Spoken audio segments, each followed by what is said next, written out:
কালকে তোমার নগে সকালবেলায় দেখা করো আমি ব্রাশ করতে যাবো দেখা করে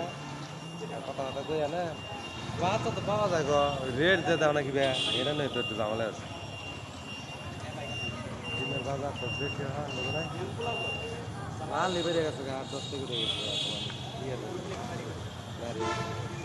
না হ্যাঁ ঠিকই হলো রোজ যাওয়া দেবে সিরিয়াস জীবন আছে